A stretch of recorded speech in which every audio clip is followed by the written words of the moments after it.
What is the worst/weirdest favor a friend has ever asked you for? Go to Doncaster, England, to pick up an ice cream van for a friend that he'd bought on eBay while he was in Australia. I said yes, and so it began. Firstly, he wired me £6,000, which I withdrew in cash to pay for it. At the time, this was the most money I'd ever held, so I was a little nervous.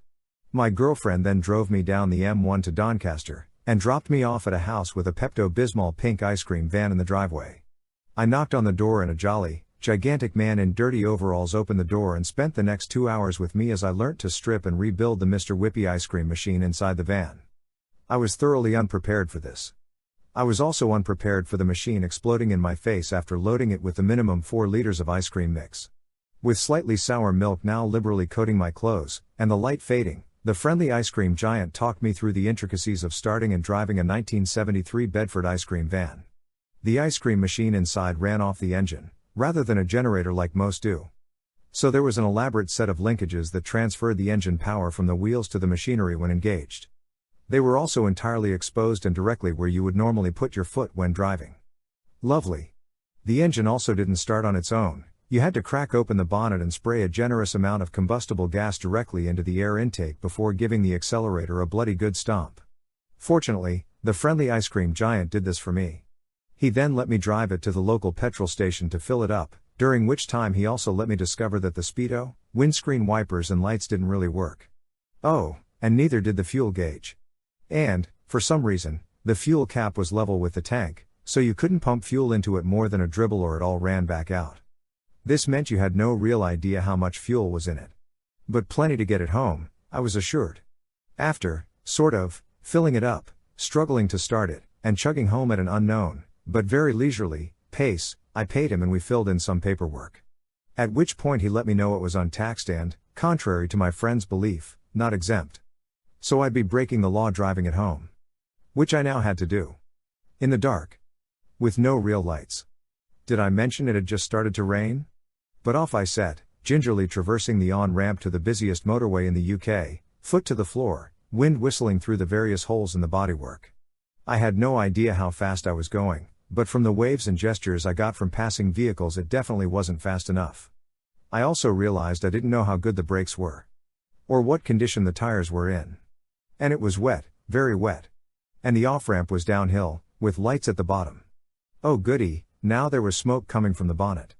By some miracle of agricultural engineering and blind faith I made it back to my flat, and parked the dreaded van in a visitor's space. Where it sat for the next 3 months, as I gradually ate my way through the industrial-sized box of Cadbury's flakes that were going out of date. Until my building management lost their sense of humor and forced my friend to come and get it or they'd have it towed away, because once he realized he bought a lemon, he was in no hurry to have it become his problem. But I'd do it all again. The joy you can give kids on a boring car journey by hitting the ice cream tune as they go past is brilliant. Had a lingering smell of rotten sewage in the house. Was a bit short on money at the time, so I called a buddy who can fix anything to see if he could figure it out.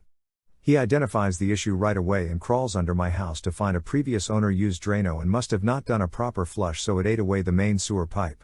At least 6 months of poop, piss, and food was built up that was probably 4 inches deep. He went to his truck to put on his boiler suit and crawled through my girlfriend's and my poop for 2 hours replacing the rotten pipe. I was down there with him trying to help however I could, but he pretty much did the repair solo. Every time he encountered a thick chunk of poo he would yell up through the crawl hole that my girlfriend should ease off on the corn. Didn't faze him one bit, and he wouldn't accept any form of payment even though I insisted I had to repay him somehow. To unbury his boat. No other information was given. I said yes, and it turned out he thought that burying his boat in one of our cornfields would help protect it over the winter because it wouldn't get snowed on because it's underground. Neighbor asked if they could put a dead rat in our bin because they didn't want to put it in theirs. Back in the old days I had a paranoid friend pay me good money to rent out and dupe porn VHS tapes because he didn't want a record of him renting them out. His logic: if he ever became famous he didn't want a record of him renting out porn tapes. I became friends with a female coworker as I was dating a guy who was friends with her boyfriend at the time. She had this weird thing about not pooping around him to the point when they eventually did long distance she would visit him for the weekend and hold it in the entire time. We planned a trip together and shared a hotel room with all 4 of us. While her and I were getting ready to go out, She pulled me aside and told me she had to poop so bad but didn't want to be in the bathroom alone because everyone would know she was pooping. She asked me to stay in the bathroom with her while she took a poop so it would just seem like we were doing our makeup.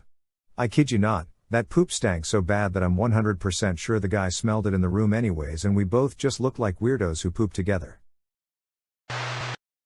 A guy I was dating for 2 months asked me to have sex with one of his friends so we could get free Disneyland tickets. My date worked at Disneyland.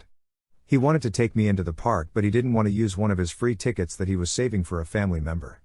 So he literally asked me to have sex with a coworker of his to get one of his tickets. It didn't work out between us.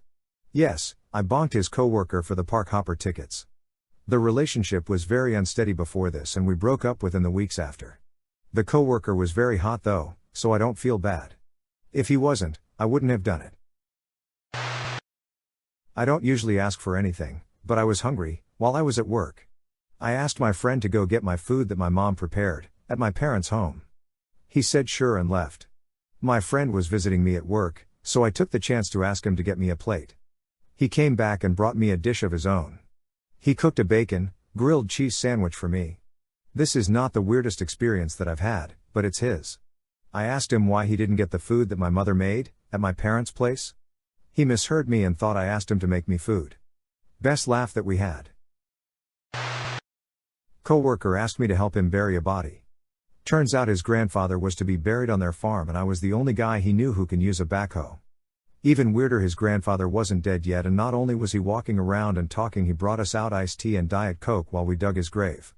He died like 5 days later. I was friends with a girl through junior high and high school. We called one another best friends, but in truth she was just a bad person and a worse friend. We drifted apart as you do after we graduated as I went to college, and she made other choices. One day out of the blue she called me and invited me to meet her for lunch to catch up and blah blah.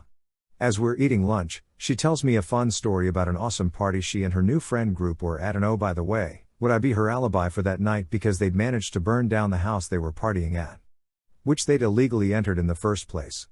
I refused to get involved and told her while I wouldn't volunteer any information, I also would not lie to any official that asked me outright about anything to do with that incident. She wasn't happy with me, but no officials ever came to me with questions. She and I had even less to do with one another after that. Oh, and I paid for lunch. My cousin had locked his keys in his car, and it would cost too much to get someone to open the car. So he asked me to break into his car and steal his keys because the insurance of getting a window fixed would have been cheaper.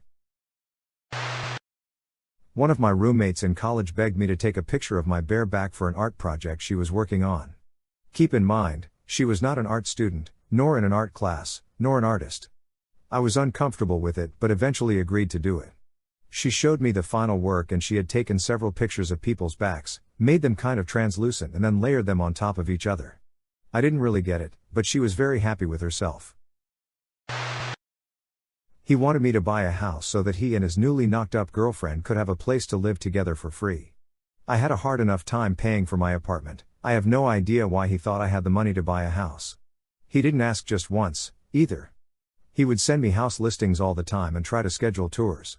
I think he truly believed I just needed to see some houses, in person, in order to be convinced. He stopped speaking to me after I moved out of state and didn't invite them to join me. I have absolutely no remorse. Walked in on my boss in the men's room.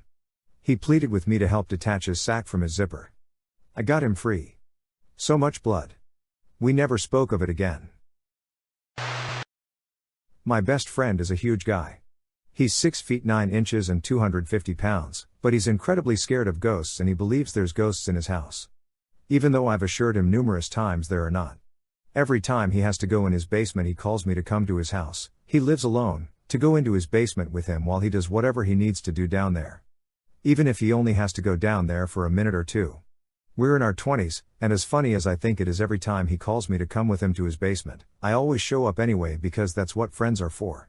You would never think such a huge man would be so deathly scared to go in his basement alone, but I love him to death regardless. My worst one was when my best friend from high school moved out of his parents' house. He did so without informing his parents about it. He moved out on the sly while they were at work and asked me to help him. When they came home sooner than expected, he asked me to go down there and make up a lie while he snuck out the back and hopped the fence, so he wouldn't have to face them. I did it, but I can't say I feel good about it. My weirdest was when my brother, who had grown estranged from me for well over a decade, called me up out of the blue one day and asked me to hold on to some baggies of the good stuff, because his place was too hot right now and he'd send someone over to come pick it back up in a few days. I gave him a fake address. Shitty thing to do, but we're not exactly on good terms. I walked past my brother at somebody's house and he leans over and says, "Gently step on the purple pig." I was like WTF and kept walking. Then I see this little rubber pig laying in the dirt, so I gently stepped on it like he said and it made this delightful little snort. So I chuckled and kept walking. A friend of mine had moved and money was tight, so he didn't have internet at his place for a while. He asked me to download some porn for him. I did. My friend needed help getting sand for some project. Sure, no problem. I get to his house and we leave in his ratty ass late 80s Suburban. I'm thinking we're getting bags of sand at Home Depot or something. Nope, he drives us to a giant mountain of sand down by the lake that's used as ballast for freighters. But he doesn't have any buckets, so we just shovel it into the back of the Suburban. Of note, the passenger window was stuck down, which was usually fine as it was midsummer and 90 degrees. But in this instance it just turned the truck into a sandstorm the whole ride home. The whole thing was an exercise in stupidity.